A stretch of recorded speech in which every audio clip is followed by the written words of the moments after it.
नमस्कार, आप देखना शुरू कर चुके हैं आज का भारत और मैं हूं आपके साथ आयशा शेख सिद्दीकी। मेरठ में होटल हार्मनी इन में संयुक्त पंजाबी संघ की बैठक हुई, जिसमें विधानसभा चुनाव के मद्देनजर राजनीतिक हालात और समाज की स्थिति पर विचार विमर्श किया गया। इसमें शहर की 3 विधानसभा सीटों में से एक सीट पर पंजाबी समाज से किसी व्यक्ति को प्रत्याशी बनाए जाने की मांग उठाई गई। संयुक्त पंजाबी संघ के पदाधिकारियों ने भाजपा और अन्य राजनीतिक दलों द्वारा पंजाबी समाज की उपेक्षा किए जाने पर चिंता व्यक्त की। साथ ही कहा कि शहर में 50,000 से अधिक मतदाता पंजाबी समाज से हैं और चुनाव में निर्णायक भूमिका निभाते हैं। कहा कि मेयर हो अथवा विधानसभा चुनाव, किसी भी चुनाव में पंजाबी समाज के लोगों को टिकट नहीं दिया गया और मांग की गई कि शहर की 3 विधानसभा सीटों में से किसी एक सीट पर पंजाबी समाज से किसी व्यक्ति को भाजपा टिकट देकर प्रत्याशी बनाए। मुख्य मुद्दा है कि मेरठ महानगर में 1.5 लाख से ज़्यादा पंजाबी हैं, लेकिन उन पंजाबियों को नज़रअंदाज किया जा रहा है। उनको भारतीय जनता पार्टी में किसी स्तर पर कोई मान्यता नहीं मिलती। जो विधायकी है उसमें उनका हिस्सेदारी नहीं होती, जो सभासद हैं उनकी हिस्सेदारी नहीं होती। अर्थात सेवादारी में पंजाबी संघ सबसे आगे है, आगे रहेगा।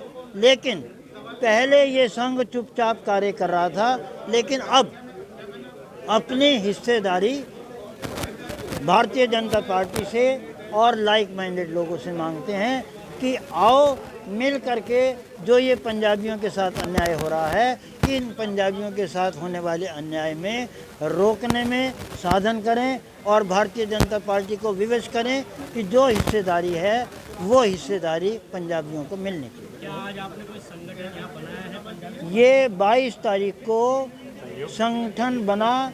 जितनी मेरठ महानगर की पंजाबी संस्थाएं थी 10, सभी ने हमको पत्र दे दिया है कि सारे इस अम्ब्रेला के नीचे संयुक्त पंजाबी संघ उस नाम से सारे के सारे जो हैं पंजाबी एक अम्ब्रेला के नीचे आएंगे और विभिन्न जो संघ हैं वो अपना काम तो करते रहेंगे, लेकिन जो पंजाबियत की काल है उसके लिए सारे एक साथ चलेंगे। अभी हम बात करें पंजाबी संगठन, रमेश ढींगरा जी ने भी अभी एक अलग से पंजाबी संगठन बना लिया, क्या वो भी आपके साथ? लेटर आ गया उनका। मेरठ महानगर के जितने संघ हैं सारे सहयोग करें। 2022 के चुनाव में लेके क्या आपकी रणनीति रहेगी? रणनीति सीधी सी बात है कि अगर आप देरी से आए हो तो आपने सुना होगा कि हम लोगों ने गुरु नानक जी से सेवा का पाठ सीखा।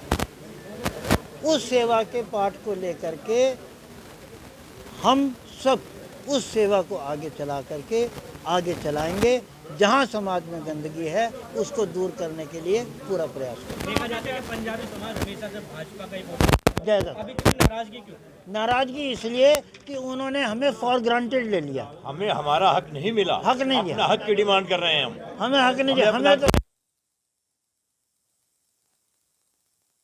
अब हम जेल में नहीं है, अब हम दिखा रहे हैं, देख लो ये कार्ड है हमारा। क्या 2022 चुनाव में आप लोग भी चुनाव लड़ेंगे क्या? वही तो बात की है आपने।